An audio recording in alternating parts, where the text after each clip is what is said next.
Tolea huduma za afya kwenye tarafa 250 na niliahidi kuongeza kasi ya upatikanaji wa maji safi na salama na ujenzi wa barabara vijijini.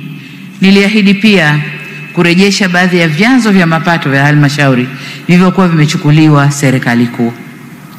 Sasa ni wajibu wangu kuwarudishia mrejesho wa ahadi zile nilizozifanya, lakini kwa bahati nzuri nilipopita kwenye mabanda ya maonyesho kabla sijaingia hapa, majawabu yote niliyakuta kwenye mabodi na wakurugenzi walinieleza yaliyofanyika. Kwa hiyo nadhani nisiwapotezee muda kusema nilifanya. Lakini niwaambie tu kwamba kwenye elimu, mbali na madarasa 15,000 tumejenga vyuo vya VETA katika wilaya 64, kazi inaendelea. Lakini kuna vingine 25 vilikuwa kabla, na kila mkoa kina chuo kikubwa cha mafunzo ya VETA na mafunzo ya ufundi stadi. Lakini kwa upande wa afya, kazi iliyofanyika mnaijua, lakini pamoja na majengo, amesema mwenyekiti wa ALAT, kuna vifaa vya kisasa sana kwenye mahospitali yetu katika ngazi zote. Lakini pia tumepunguza kwa kiasi kikubwa uhaba wa madawa.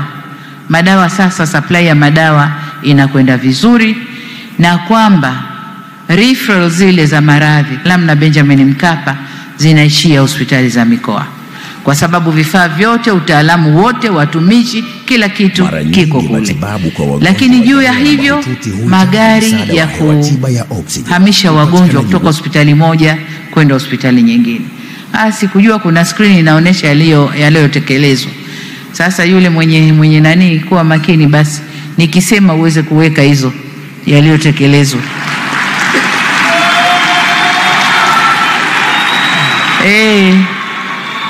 Wanasema usipojisemea mwenyewe hakuna atakaye kusemea, sio? Asante. Watoto wangu wa vyuo vikuu wanasema mama asemewe, na wao nimesimama kunisemea.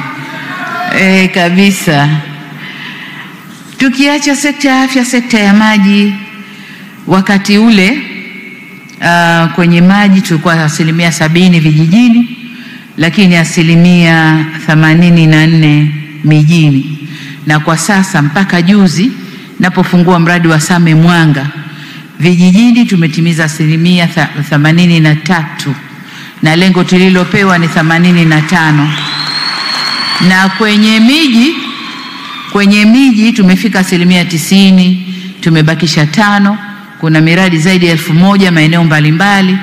Tunapofika mwezi wa 10 miradi mingi itakuwa imemalizika, tutafika kwenye agizo tulilopewa na ilani ya uchaguzi. Kwenye ujenzi wa barabara za vijijini, tumejengea TARURA uwezo wa kibajeti na kwa rasilimali watu pia, na hivyo kuiwezesha kufanya kazi zake kwa ufanisi.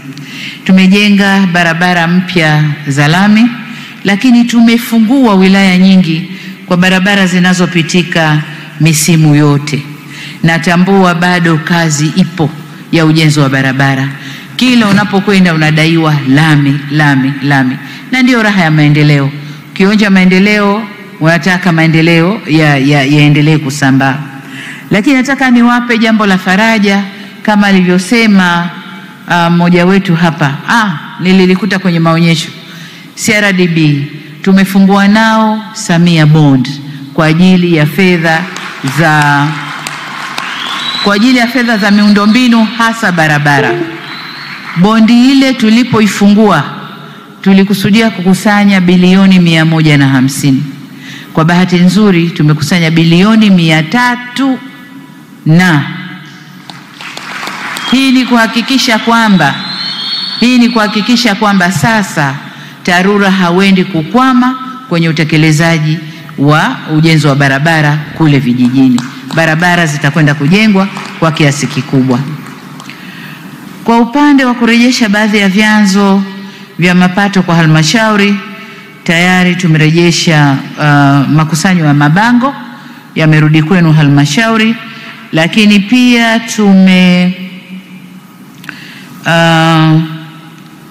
ya halmashauri za serikali za mitaa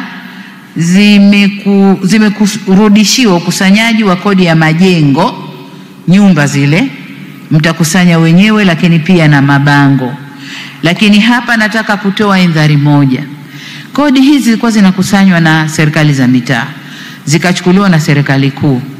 Sasa zilichukuliwa na serikali kuu kutokana na sababu za ubadhirifu na kuto kufanya vizuri. Sasa tumezirejesha kwenu, tunataka zile sababu zilizofanya mpokonywe sasa mziondoshe. Acheni ubadhirifu, na nadhani kwenye ubadhirifu tutaweza kucontrol, kwa sababu sasa ni kukusanya mifumo. Badili ya koko wetu na kudai bango lako le pale lete zinaingia mfukoni, hapana. Sasa aliyeweka bango akalipe kwenye mfumo, fedha ingie moja kwa moja. Kwa hiyo tumewarudishia, na hivi ni vyanzo ambavyo vitaweka ukusanyaji wa mapato kule kwenu. Kwa hivyo ndugu zangu, mtakubaliana nami kwamba mambo mengi yamefanyika, lakini suala la umeme kwa wakati ule hatukuliweka kama ni huduma za jamii, lakini jinsi tunavyokwenda tumeona umeme ni huduma za jamii, na mpaka tulipofika tayari vijiji vyote Tanzania tumeshaweka umeme, na sasa tunafanya usambazaji kwenye vitongoji, na vitongoji kadhaa tayari vimeshaguswa. Imani yetu kwamba baada ya miaka 2 mitatu hata Tanzania yote itakuwa inawaka umeme. Tuna shida ya kukatika kwa umeme. Kazi ni hiyo, mnaona tunajenga njia mpya za kusafirisha umeme, tunajenga station za kupoza umeme ili kufanya umeme utulie, kwa sababu umeme upo kwa wingi. Bwawa limekamilika, linazalisha sasa hivi megawatts karibu 3000. Umeme upo kwa wingi, linazalisha karibu megawatts 2000. 1000 nazo zilikuwepo kabla. Kwa hiyo kwa Tanzania sasa tuna 3000 kama na 600. Umeme upo kwa wingi, lakini mgao kuupeleka umeme ndio tatizo. Hiyo kazi tunaifanya kwa nguvu zote ili Tanzania yote wapate umeme wa uhakika.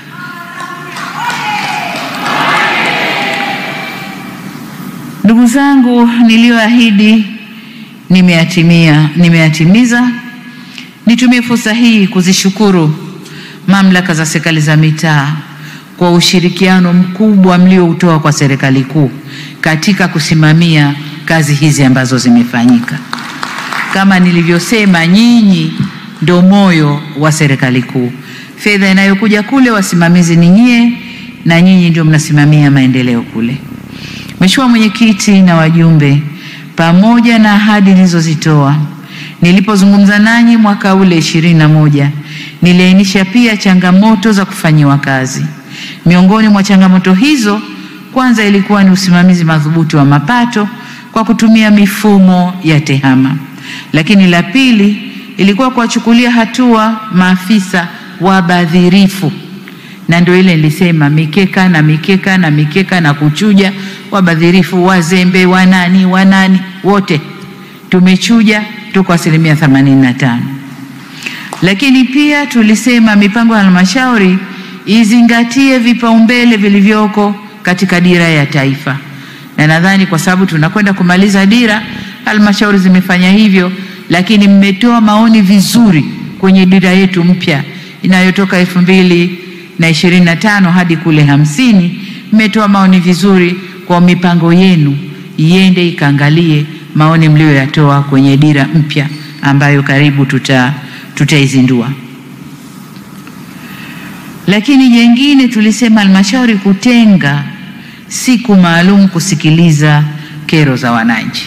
Hapo bado tunasuasua, hatujafanya vizuri sana, bado tunasuasua. Lakini hata hivyo nafarijika kwamba halmashauri nyingi ziko kwenye hatua mbalimbali za utekelezaji, na chache ndizo bado zinasuasua.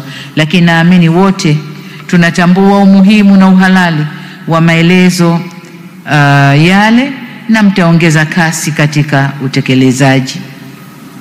Ndugu zangu, changamoto zinazobidi kufanyiwa kazi zaidi. Hizi changamoto zilikuwa za mwaka ule ambao tulizungumza, tumezifanyia kazi, lakini bado kuna changamoto zinahitaji kufanyiwa kazi zaidi. Sasa niseme pamoja na mafanikio ya utekelezaji wote ule, kupitia ziara zangu mikoani na mrejesho naopata kutoka kwa wananchi kwa kutumia njia mbalimbali, bado zipo changamoto ambazo Mungu akitupa uhai inafaa tushirikiane kuzifanyia kazi kwa juhudi zaidi. Kwa hapa nitagusia changamoto 3 kubwa. Ya kwanza, umakini zaidi kwenye ukusanyaji wa mapato na matumizi. Amesema waziri hapa kwamba bado hadi leo kuna watu, mbali na mifumo halali iliyowekwa na serikali ya kukusanya fedha kwenye halmashauri yetu au halmashauri zetu, kuna mifumo ya pembeni inaundwa inakusanya fedha hivyo hivyo, na fedha zile badala ya kuingia kwenye mfumo halali naingia mifumo ya watu binafsi. Waziri na wakurugenzi, na wataka muwe macho kwenye hili, muwe macho kwenye hili, kwa sababu fedha hii itakapokusanywa yote ikaingia kwenye mfumo halali, hizi kelele tunazopiga ndogo ndogo hazitakuwepo. Tutakuwa na fedha ya kutosha ya kufanya shughuli zetu za maendeleo. Lakini tukiachia zikienda mikono mingine, maendeleo yetu yanakwenda kuzorota, na muda wote halmashauri zinadai fedha serikali kuu, wakati fedha iko kule na inaachiwa inapeperuka.